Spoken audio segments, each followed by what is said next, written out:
Welcome to today's episode of the Pioneer Podcast. Today, Katie and I are talking about a very recent legislative announcement related to cannabis and its rescheduling. All right, Sarah, we are making some progress.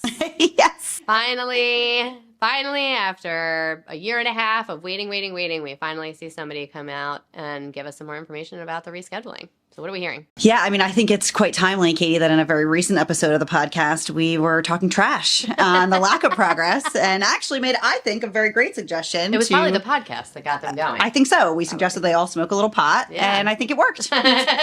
Because in very short order from that moment, the Health and Human Services came out and offered a recommendation. So before we talk about that, maybe we'll step back for a second. Last October, 2022, the Biden administration asked for a review of cannabis to say, does it have any medical value? Does it have any scientific support?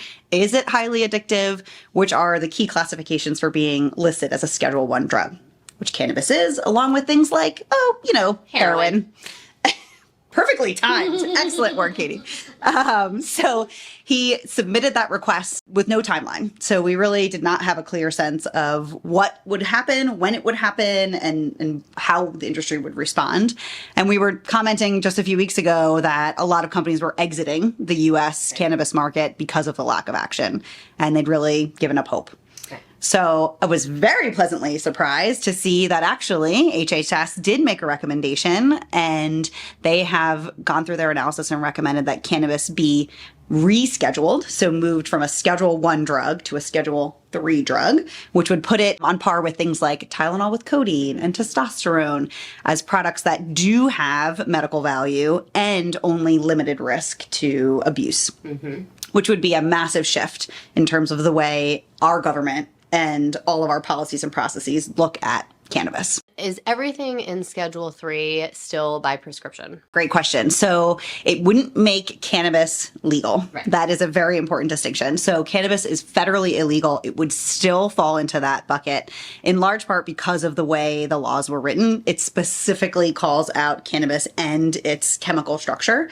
So it would still be federally illegal, but there are a slew of benefits that would come with that rescheduling that could have major impacts in the cannabis industry. And all the cannabis stocks were rallying to hear this news. I think there is a ton of benefit, but there's still a lot of uncertainty because while this recommendation was made, unfortunately, the way the laws around cannabis were structured in the 70s when the Department of Drug Enforcement, the DEA, was established, they were actually given control to decide what products were medically viable, which I know you're confused by.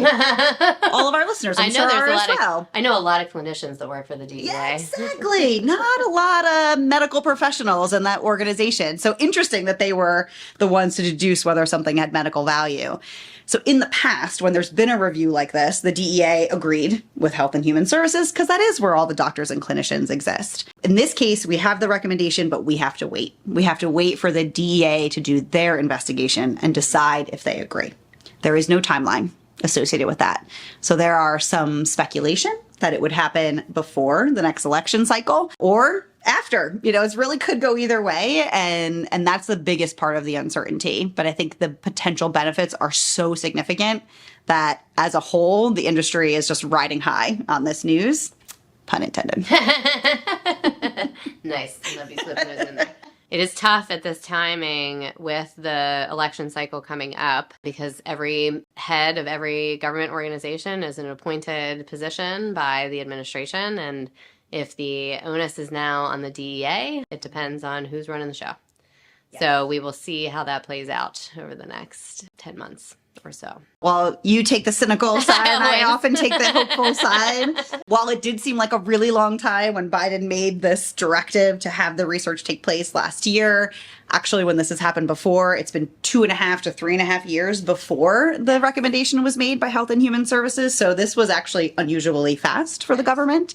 So there's hope that the DEA will act as equally as unusually fast and that they will rely on the advice of medical professionals. That is really the hope, but it's a big question mark because it's just not really in their best interest because they are part of when the DEA was created was to create a criminal system and policies and procedures to put people behind bars.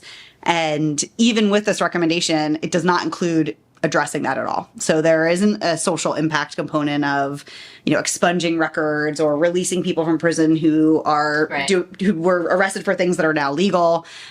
So it's not always in the DA's best interest to act in this way, but hopefully they'll rely on the medical professionals here. Interesting. So let's hypothetically say that the DEA agrees with the HHS recommendation for Schedule 3. What happens next? A lot of things. So if there are a couple ways they can take it, they can agree and just write it into law, which is probably unlikely. I mean, if I was looking at my to-do list, I'd be like, check, yep, let's just do that. It's like, let's make everybody happy. Especially, leading up to this election cycle we keep talking about, it would be great to bring anxieties down. Most likely, they will also take a position and then ask for public comment and go through a legislative process to have comment and then review and then write it. So even if they say we agree Schedule 3, it could potentially be still a long road to that actually being in place. But I have to go back to my optimist-centered self. The benefits are massive. Being on Schedule 1 limits the ability for cannabis to be studied because it is considered such a highly addictive, no medical value product that you can't study it in a meaningful way. Being on Schedule 3 will open up the doors for access to companies, including pharma companies. I think that is a really interesting insight for me as I am processing the recommendation that our belief that healthcare and cannabis will start to merge, this could do that. This could create space for the R&D of pharma companies to spend dollars and time in cannabis, which I think would be incredibly impactful for patients. I think the other big thing that happens is a lot of people don't know because you see a dispensary on every corner nowadays. You think, wow, there's so much money in cannabis. Everybody must be making money, which is not true. There is a lot of cash in the cannabis industry, but not a lot of profit. In large part because of a very specific section of the U.S. tax code called 280E, which is a great part of the tax code because it says you shouldn't make money from trafficking an illicit illegal drug, which I agree with. Except I don't think cannabis should be an illicit illegal drug. And so unfortunately, cannabis companies can't expense their business expenses. So they can't expense the table in the dispensary, the labor that's associated with it. So their profit is so tiny because they don't have these same financial levers that other businesses do. Being on Schedule 3 will eliminate the impact of 280E. So that overnight will have a huge windfall of impact to the cannabis companies. And that's where we come in. Absolutely. We can help. We can help because we've worked with pharma companies. We know about cannabis. We know about this integration. And I think that creates a huge opportunity for cannabis to even further come out of the shadows, be able to potentially use more prominent banks instead of your local bank. There's the Safe Banking Act has passed in the House 7 times, but it's never made it out of the Senate. And there's potential that if cannabis is rescheduled, that will open the door for the Safe Banking Act, which will allow cannabis companies to use banks. Because you might not know this, but they can't. They are heavy cash businesses that use often really small local credit unions because of the federal prohibition. Which can be incredibly high risk too. Incredibly high risk. To their money, to their employees, when they're just cash rich in those dispensaries or even the transfer of cash. So that tax code piece is really significant. I think the other thing that's incredibly significant about it is potentially it would open the opportunity not to move product across state lines. So right now, cannabis companies have to grow, manufacture, package, and sell their product within a state border where it's legal.